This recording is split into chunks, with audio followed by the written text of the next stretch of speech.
He's here! Oh, yes!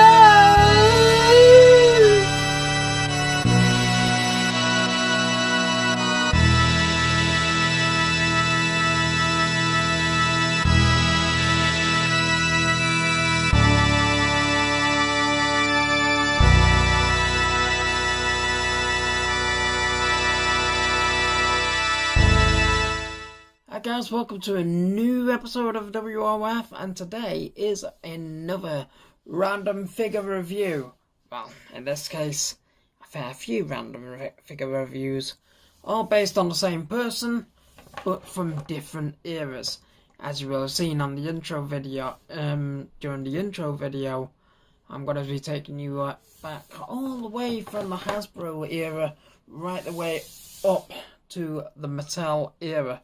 First, and obviously the subject is the Undertaker. Oh yes, it's Undertaker Day. So, first two figures I am going to show you. Well, it's not so much a review, boys. Basically, showing you our figures from the past, and well, whatever figures I've now together now. So, the first two Undertakers that I have from going back to the Hasbro era. This one is the, I think it was, you know, I don't know series of the Hasbro eras. Seriously, I don't know what that one is. I think that one was series 8. This is the one that came with the coat. I have got the coat. I should have got my retro ones out as well, because I've got retro Undertaker. Plus there's one coming out later this year. So the first two of the Undertakers, obviously, there was a little bit difference between the two figures, with a bit of coloration of the gloves. And obviously the biggest change was the hair colours and everything on them. Other than that, they were all exactly the same. Apart from that one, came with the Undertaker entrance coat, which, like I say, I do have. And it is the original, not a reproduced coat. The next era was the Bone Crunch action figures. Now, I have got a big collection of Undertaker stuff, and in all honesty, I would be here a hell of a lot longer if I had my whole Undertaker collection.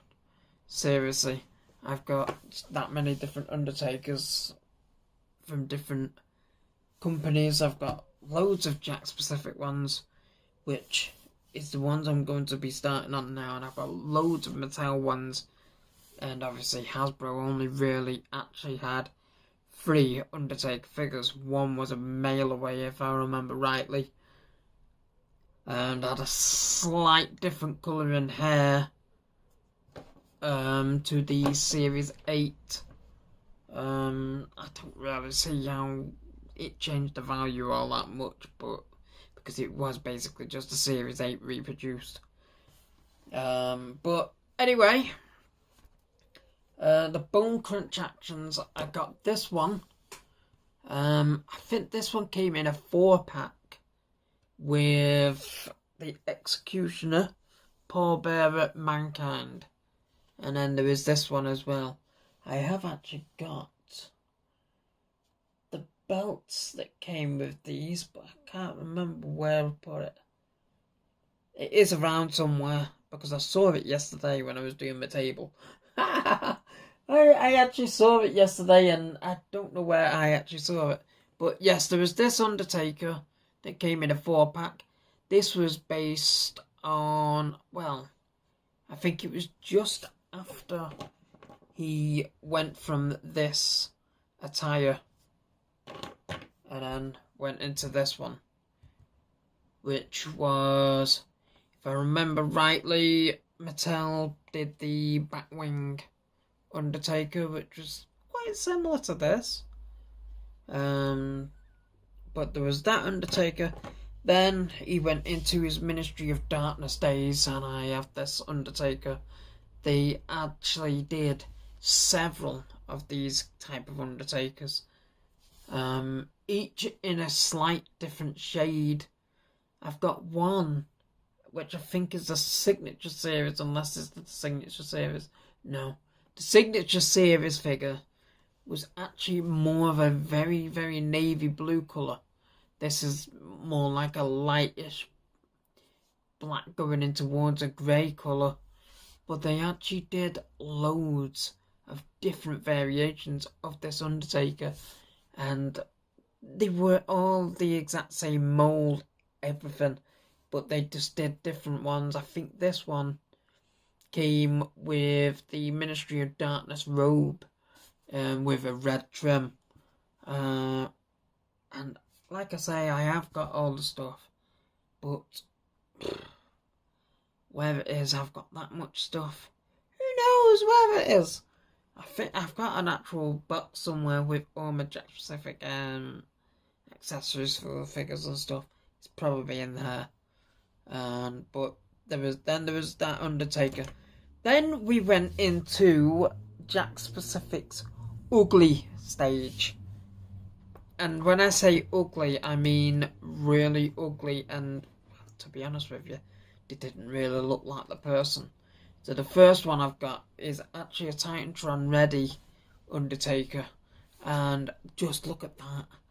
Look at that. That is an Undertaker. That is just an ugly mess. But it really was something at the time. At the time, I wanted it so bad. I actually only found that hand again. Oh no, that hand the other week again, because it had managed to come out. And I was like, where is that? I found another one. There's another one here. And it's either Ken Shamrock's or Test. I've got two with one hand missing. And I don't even know how it's happened, because they've always been in the boxes. And I don't mean packaging boxes. I mean, they've always just been in boxes that I generally store my figures in. But yes, there was the Ugly Taker. The tattoos, obviously, back in them days, they didn't really care about the tattoos. They didn't really look like anything to do with the actual person. They just basically drew on what they thought looked fitting, kind of thing. But yes, there was this ugly Undertaker one. Then they went into another phase of like the Titantron Lives. This one was actually not as bad. This one's got EST 1990 Decade of Destruction Undertaker on the back, written on the back of it. It's actually a signature series as well. I've actually got two of these, but one of them the ponytail came off. I didn't actually own it when the ponytail came off. I got it off a market because, you know, when you're a kid you think something's different because of something missing. I was thinking it was just an Undertaker with shorter hair, and it wasn't. It was just the same Undertaker with the missing ponytail.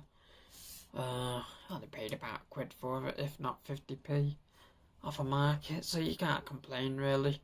And when he went into his American Badass stages, he went into short hair, so it basically let me have a long-haired version and a short-haired version. But yeah, we've got this Undertaker as well. To be honest with you, the probably most accurate tattoo on there is the Sarah on the throat, which he no longer has. Well, he does have it there, but he's had it covered up. Obviously, he's married to Michelle McCool now, so he's not going to want his ex-missus's name written on his neck. But yes, there's that Undertaker. To be honest with you, the movement wasn't too bad with them. They weren't brilliant, but they were pretty good. So Jack Specific went into that stage. Then they went and they started bringing classic superstars out. Now, I know that the classic superstars were actually quite close to today's basics.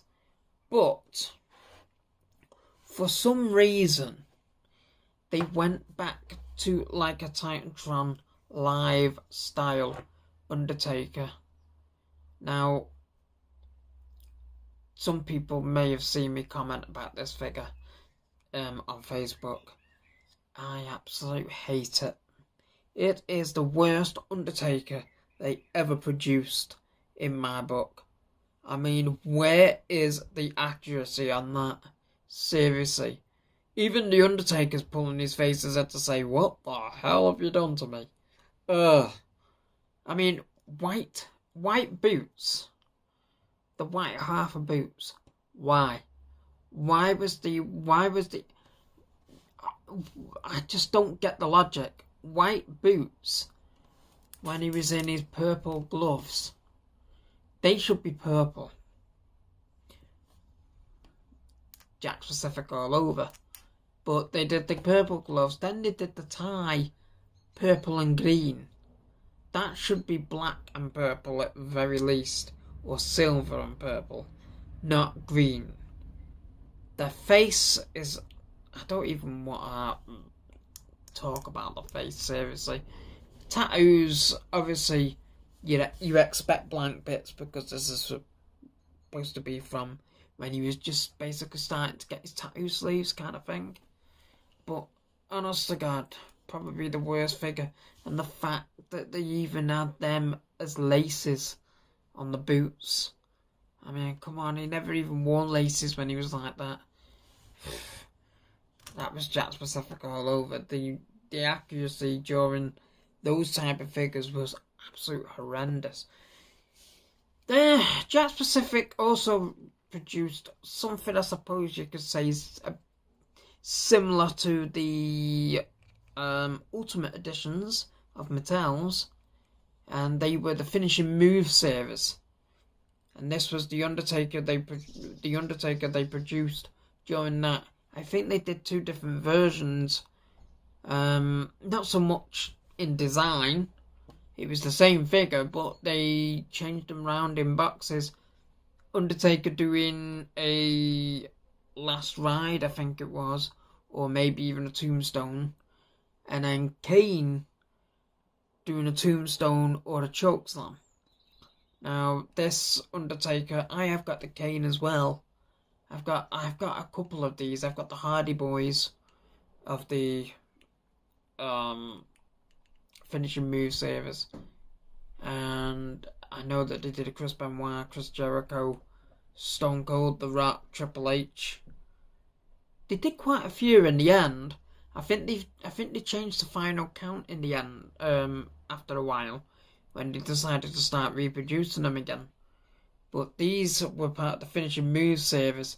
Again, not brilliant in the tattoo area, but it was probably as accurate as you would have got in them days. I liked the jeans. The jeans look was brilliant, but in all honesty, Undertaker didn't last in jeans all that long. He had his trademark orange hair at that point, rather than his usual black. But in all honesty, it looks like a mixture of Kevin Nash and The Undertaker, doesn't it?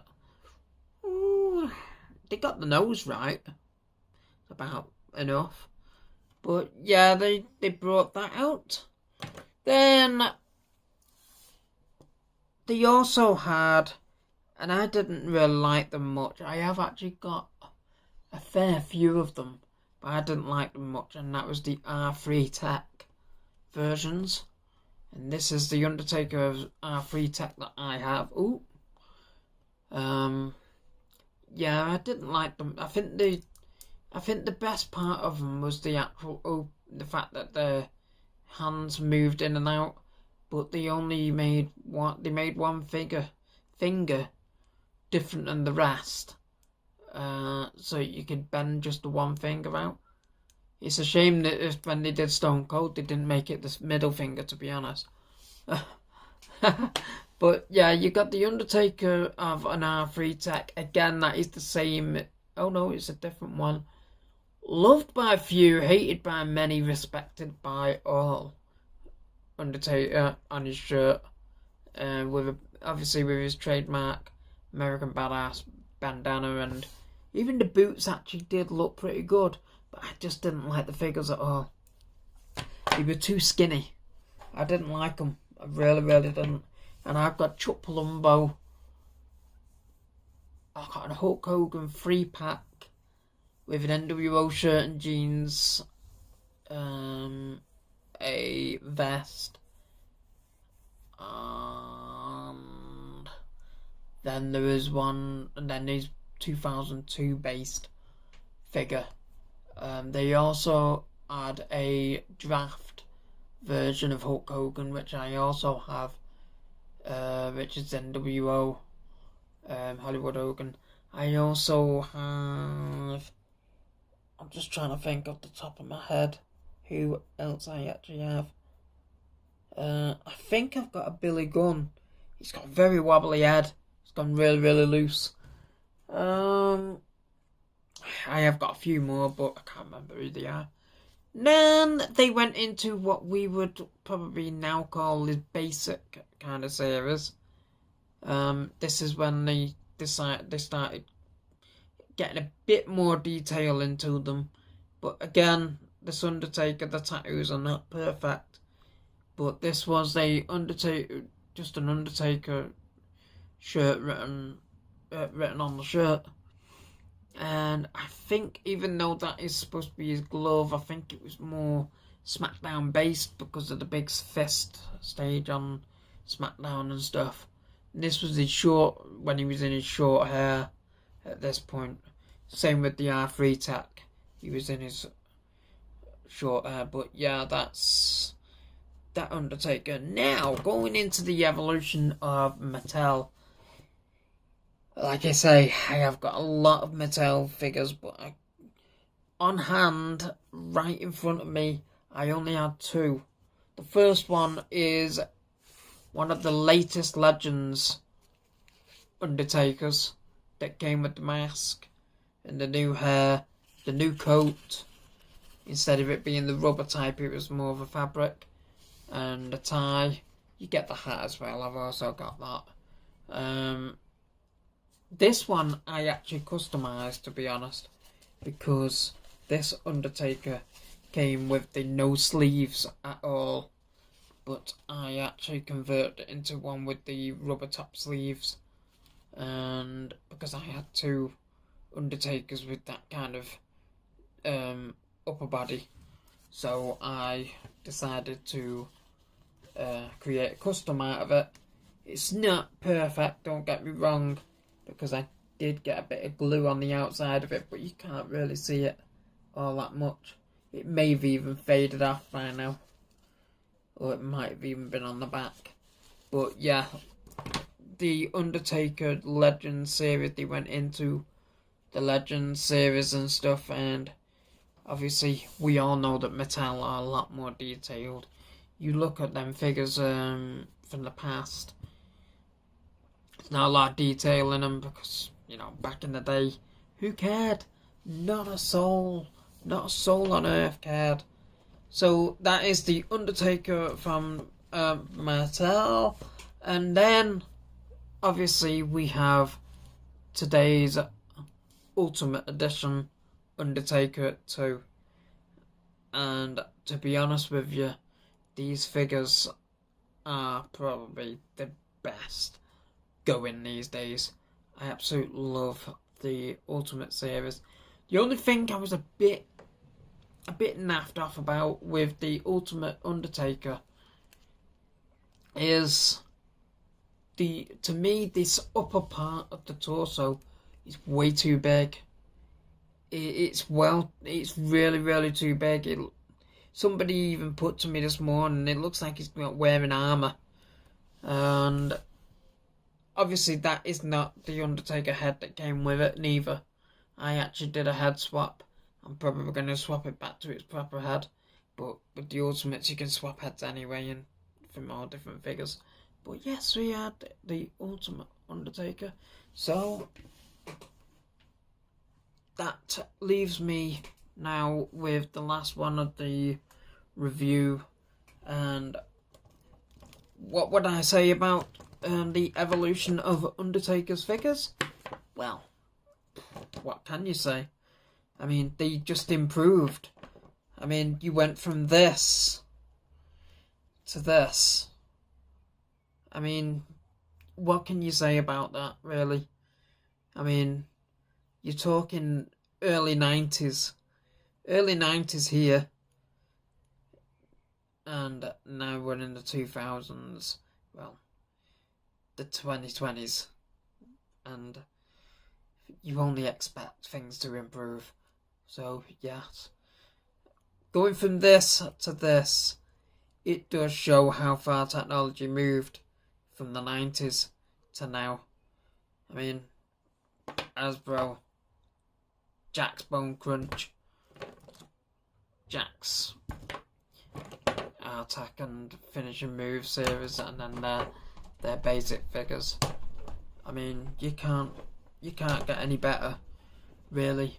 You really can't get any better. So, for this video, you've just been looking at my second random figure review.